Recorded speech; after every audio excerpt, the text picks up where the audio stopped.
So a controversy has emerged over a decision to ban books in prison here in the UK. I just want to weigh in a little bit on this debate.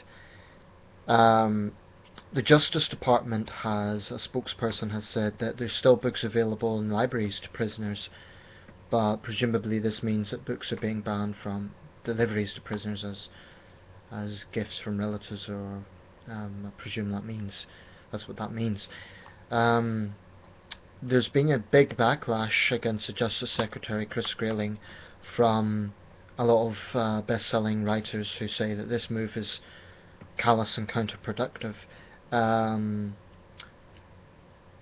not sure if they're motivated on moral grounds or if they're maybe thinking about their sales. I don't know. That sounds like a very cynical attitude. I do think they are motivated more by moral issues.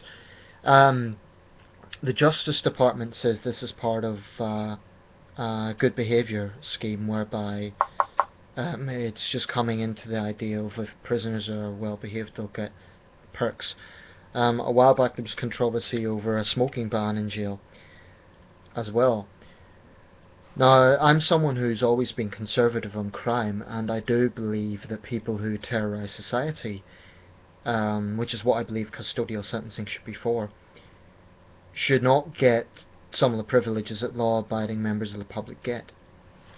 Nevertheless, on this issue I do agree with the authors. I think it is counterproductive, and it's a petty form of punishment. It's not really a pragmatic form of punishment. There's several problems with this. Firstly, reading is educational. I can't see anything that would be harmful about prisoners reading books. I can understand the argument, why should they have the privilege of doing that whilst they're meant to be punished for, and certain liberties should be taken away. But I think it's better taking away televisions and tabloids, rather than which could be rotting their brains, rather than something which could actually educate them and make them better citizens, i.e. literature. I wouldn't care less if tabloid press was taken away from them, because I believe the tabloid press is dangerous anyway, to anyone in or outside prison. And also the situations whereby, for example, if a high-profile offender is named in the tabloid press, that leads to incidents of vigilantism inside.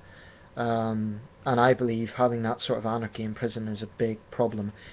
The smoking ban, I think, was just stupid, because these are men, predominantly men, who are locked away sometimes for years. To me that seems like just an unnecessarily provocative action. Smoking is, some people may see it as a perk, but to me it's a very, very basic thing. I do think that the tabloids exaggerate how supposedly easy life on the inside is. If it was the luxury that they make it out to be, then why do we have a much higher rate of prison suicides than on the outside?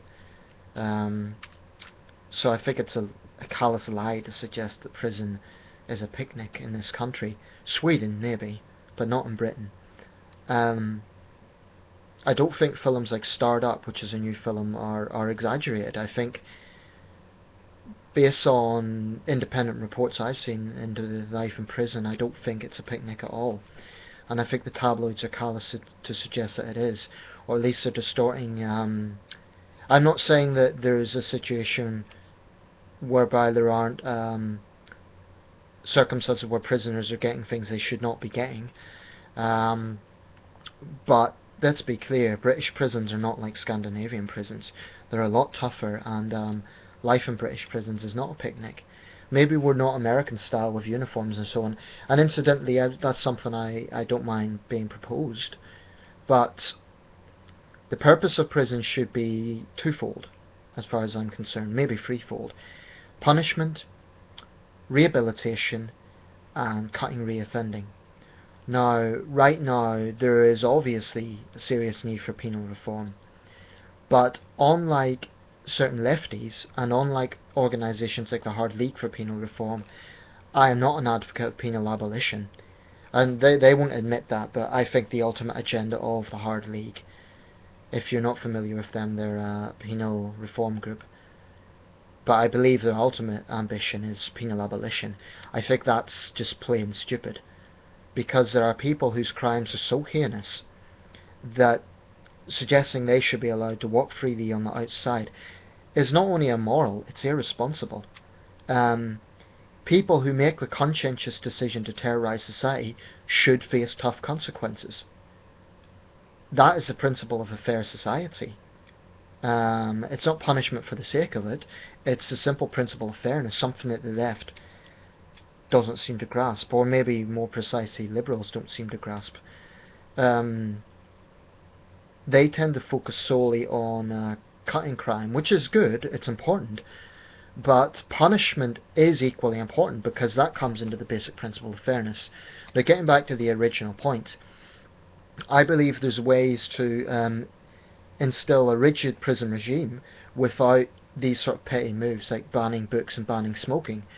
I think they're very basic things, and I don't think that that really contributes anything. All it's going to do is create more intense pressure in these people's psyche, and potentially lead to unrest in the prison system, which is only going to put pressure on prison staff, who are already under a lot of pressure. So I can see it being hugely counterproductive.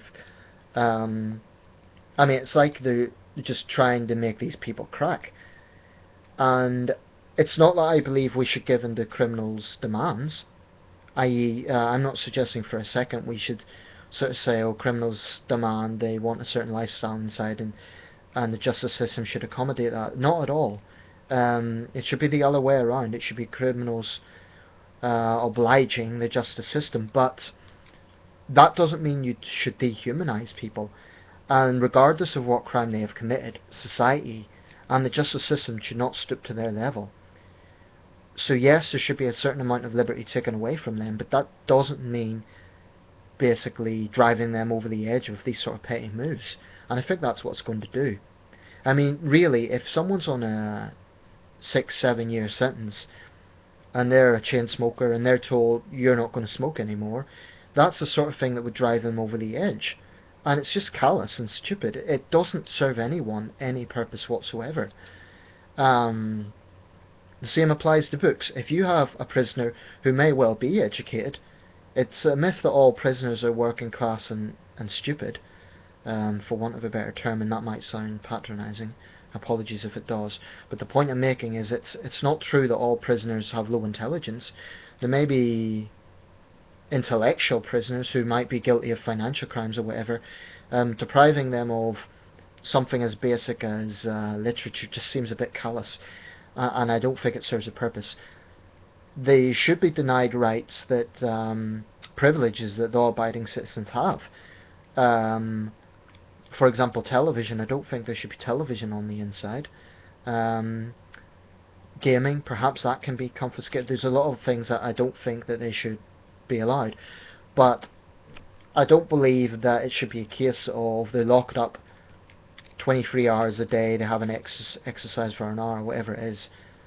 I know that's not the exact situation, but the point I'm making is I don't think there's anything in driving these people over the edge. There's no point of dehumanising them, because I think it'll just lead to unrest. But like I say, I'm not an advocate of penal abolition, I'm an advocate of penal reform. Prison should be tough but humane. That seems to me to be a basic principle of fairness. Now, if someone's committed a heinous crime, if they've been, for example, a member of a gang and they force a family out of their home, they should face very tough consequences, and they should be made to think twice about ever committing that crime again. Prison should be tough, and prisoners should be made to feel that they are being punished. But that doesn't mean dehumanising them, and it doesn't mean callous acts. So I don't really see this as helping anybody. I do think education has a role in prison. In terms of applying for university courses and so on, I'm not so sure about that. But prisoners should have a right to education. Is clearly going to help them to settle into society on the outside. I also think there should be programs in place to ensure that prisoners address the fact that they are going to take responsibility for their guilt and not blame it on society, which is something the left has always sort of endorsed, that it's the fault of society or that it's the fault of poverty or whatever. Ultimately, people who commit crime have to show that they're willing to stand up and say, I was wrong, I done this, and I deserve to be punished for it. And as far as I'm concerned, if they're not willing to do that, they're in no position to be released. And obviously there's an exception with cases whereby people are pleading a miscarriage of justice, in which case they might be innocent, that's different. But for prisoners who haven't contested their guilt, and they just want to blame everyone else but themselves, I have no sympathy for them. So there needs to be penal reform. It needs to be tough, it needs to be pragmatic, and it needs to... I don't think you'll ever have a situation where reoffending will be completely cut, but if it can be significantly reduced, that's a good thing. Now, the problem I have with organisations like the Hard League, as far as I'm concerned, they're extremists, because they have no logic of justice whatsoever, no logic of punishment whatsoever. They're taking it entirely from a pro-criminal position. And they have an incredible ignorance to the position of the victims. You know, they talk about they're only interested in seeing crime fall like everyone else, but they are basically advocates for prisoner victimhood. Prisoners are not victims, right? Yes, they might be victims of certain circumstances, but they're not victims of the crime they have committed. They are perpetrators. You know, you can use excuses about poverty, about coming from a broken home, etc. And I am not ignorant to the fact that those issues need to be dealt with seriously. But you cannot have a society where we say, oh well, you've had a hard background, therefore you're not going to face consequences for what you've done. I just think that's a cop-out, basically. A lot of people can plead that they've had difficult background. I often quote, you know, there's people that come from war zones that have seen some things most of us can never imagine. They would have every reason to be sociopathic and take it out on society, but many of them don't. So it's the idea that using background as an explanation, and then when the deaf try to say, oh well, that's tough for them, so therefore we're going to give them a more lenient sentence. I don't accept that.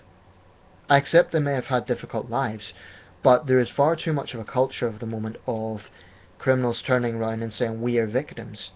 My message is, you chose to commit the crime, you chose to take it out on someone who did not deserve it, you are guilty, you are responsible.